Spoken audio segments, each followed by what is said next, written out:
రేవంత్ రెడ్డితో బీజేపీ శాసనసభ్యులు సమావేశమయ్యారు. బీజేపీ శాసనసభాపక్ష నేత ఏలిటి మహేశ్వర్ రెడ్డితో పాటు ఆ పార్టీ ఎమ్మెల్యేలు రామారావు పటేల్, పైడి రాకేష్ రెడ్డి సీఎంను కలిశారు. రైతు సమస్యలు, పంట కొనుగోలుపై చర్యలు తీసుకోవాలని వారు సీఎంను కోరారు.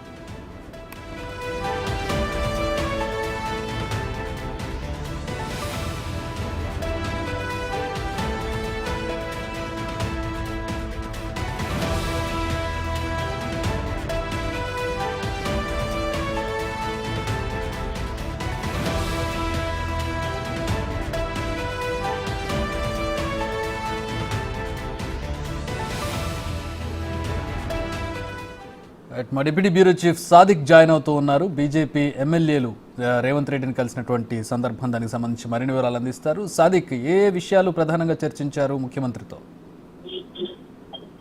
చక్రి, ప్రధానంగా మనకు గత ప్రభుత్వంలో ఎప్పుడు కూడా ప్రతిపక్ష నేతలు ఎవరు కూడా సెక్రటరియట్ కు రాని పరిస్థితి ఉంది.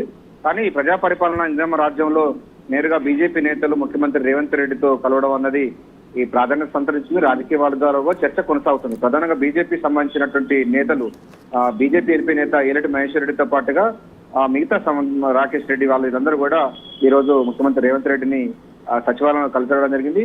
ధాన్యం కొనుగోలు కేంద్రాల్లో రైతు సమస్యలను పరిష్కరించాలని వాళ్ళు ముఖ్యమంత్రికి విజ్ఞప్తి చేశారు. వరికి కింటానికి 500 రూపాయల బోనస్ కాంగ్రెస్ ప్రభుత్వం వస్తే ఇస్తానన్నారు కదా, ఆ అంశం పైన ఏమైందని కూడా వాళ్ళు చెప్పడం జరిగింది.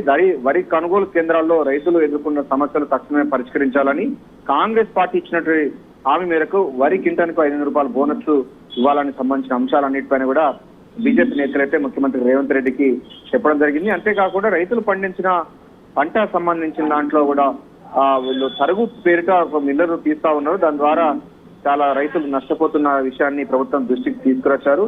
ధాన్యం కొనుగోలు ప్రారంభించి 45 రోజులు అవుతున్నా కూడా ఇంకా వరి ధాన్యం కొనుగోలు జాప్యం అవుతుంది. చాలా చోట్ల కూడా కాస్త లేట్ గా అవుతున్న విషయాన్ని బీజేపీ పార్టీ నేతలైతే గుర్తించినట్టుగా ఉన్నారు. ఈ అంశంపైనే ముఖ్యమంత్రి రేవంత్ రెడ్డికి చెప్పడం జరిగింది. లారీలు, హమాలీలు, ఈ గన్ని బ్యాగుల కొరత వల్ల రైతులు చాలా ధాన్యం నెలల తరబడి బయట కాంటల కోసం వెయిట్ చేస్తున్నటువంటి పరిస్థితి కొనుగోలు కేంద్రాల్లో ఉంది. ఈ నేపథ్యంలోనే అకాల వర్షాలు పడుతున్న నేపథ్యంలో ధాన్యం అంటే కల్లాలికి వచ్చినది, మార్కెట్కి వచ్చిన ధాన్యం కూడా మనకు వర్షం అకాల వర్షాల వల్ల తడిసి ముద్దయిపోయి మొలకలు వస్తున్న పరిస్థితి ఉంది. దీనిపైన టర్పైన్ సంబంధించినటువంటి కొన్ని అవి తీవాలి, తడవకుండా ఉండే విధంగా చర్యలు తీసుకోవాలని, తడిసిన ధాన్యం కూడా మినిమం సపోర్ట్ ప్రైస్ ఎంఎస్పీ అంటారు, ఎంఎస్ ప్రకారమే మీరు ధాన్యం కొనుగోలు చేయాలని కూడా బీజేపీ నేతలైతే ముఖ్యమంత్రి రేవంత్ రెడ్డికి అయితే విజ్ఞప్తి చేయడం జరిగింది.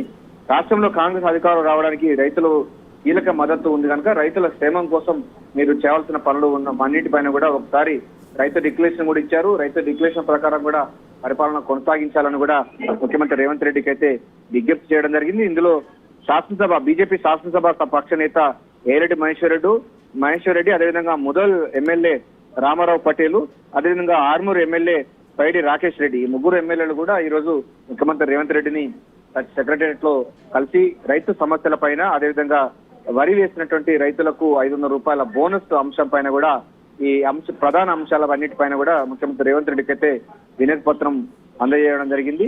సో ముఖ్యమంత్రి కూడా సానుకూలంగా స్పందించినట్టుగా అయితే తెలుస్తా ఉంది. Chakri, thanks for the update Sadiq. ప్రస్తుతం విజువల్స్ చూస్తూ ఉన్నాం. ఒక వినతి పత్రాన్ని అందజేశారు బీజేపీ ఎమ్మెల్యేలు. గతంలో సచివాలయానికి వచ్చేటటువంటి ఇతర పార్టీల ఎమ్మెల్యేలు, ఇతర పార్టీ నాయకులను అడ్డుకున్నటువంటి పరిస్థితి, ఒకనొక సందర్భంలో సీతక్క కావచ్చు, ఇతర ఎమ్మెల్యేలు ఎవరైనా సెక్రటేరియట్ గేటు దగ్గరకు వచ్చినా కూడా వాళ్ళని సెక్యూరిటీతో ఆపించినటువంటి పరిస్థితి, గేట్లు మూసేయించినటువంటి పరిస్థితి. కానీ ఇప్పుడు ముఖ్యమంత్రి రేవంత్ రెడ్డిని కలవడానికి బీజేపీ ఎమ్మెల్యేలు, బీజేపీ శాసనసభాపక్ష నేతతో కలిపి బీజేపీ ఎమ్మెల్యేలు అందరూ రేవంత్ రెడ్డిని కలిసి వినతి పత్రం అందజేశారు. రైతు సమస్యలకు సంబంధించి, రైతు భరోసాకు సంబంధించి, ఇతర విషయాలకు సంబంధించి, పంట కొనుగోలు సమస్యలకు సంబంధించి చర్యలు తీసుకోవాలని చెప్పి ఒక వినతి పత్రాన్ని అందజేసి వెళ్ళారు. దానికి సంబంధించిన విజువల్స్ మనం చూస్తూ ఉన్నాం.